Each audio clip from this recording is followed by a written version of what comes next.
town where everyone saw the same thing, the Salem fear experiment. What if an entire town started seeing the same terrifying thing?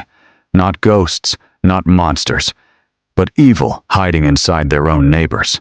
No proof, no evidence, just fear, spreading like a virus. This isn't fiction.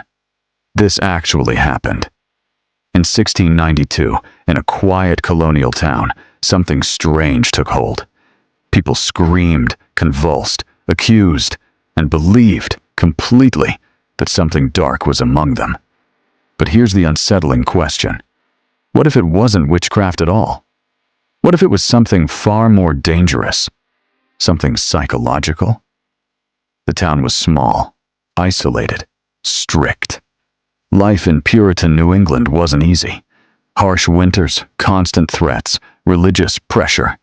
It all created a fragile community living under intense stress. Rules governed everything. What you wore, what you said, what you believed. And fear was already part of daily life. People believed the devil was real and active. They believed evil could take human form. So when something strange began happening, they didn't question if it was supernatural. They only asked who was responsible. It started with a few young girls.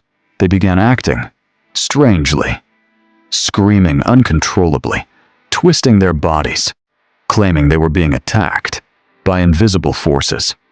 Doctors couldn't explain it, so they turned to the only explanation they believed made sense: witchcraft. Soon, the girls began naming names: neighbors, friends, outsiders. And once the accusations started, they didn't stop. Here's where it gets unsettling. The more people were accused, the more others began to see the same thing. They claimed to witness spirits. They described identical visions. They swore they felt the same invisible attacks. It was like the entire town had synced into one shared reality. But no physical evidence was ever found. Just testimony. Just belief. And belief was enough. Trials began.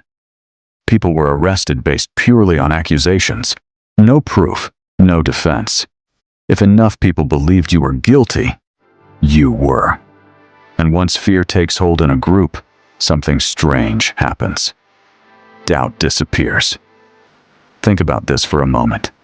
What happens when a group already believes in a hidden threat?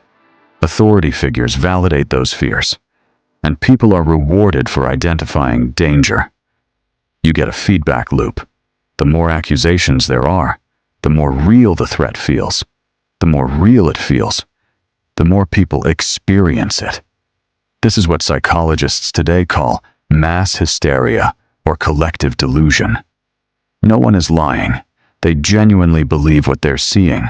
Their brains are filling in the gaps, turning fear into reality. Salem wasn't just a series of trials.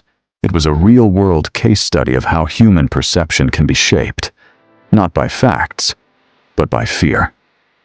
And the consequences were devastating. People were imprisoned. Families were torn apart. Some were executed, all based on something no one could prove. Eventually, the hysteria burned out. Doubt returned, and the same community that once believed so strongly began to question everything. But by then, it was too late. So what actually happened in that town? Was it fear, social pressure, psychological contagion, or something we still don't fully understand? Here's the unsettling part. Situations like this aren't just history. They reveal something timeless about human nature. When enough people believe something is real, it becomes real to them. And sometimes, that's all it takes. If you found this story unsettling, you're not alone. Subscribe for more true stories where history feels stranger than fiction. Because sometimes, the scariest thing isn't what we see, it's what we believe.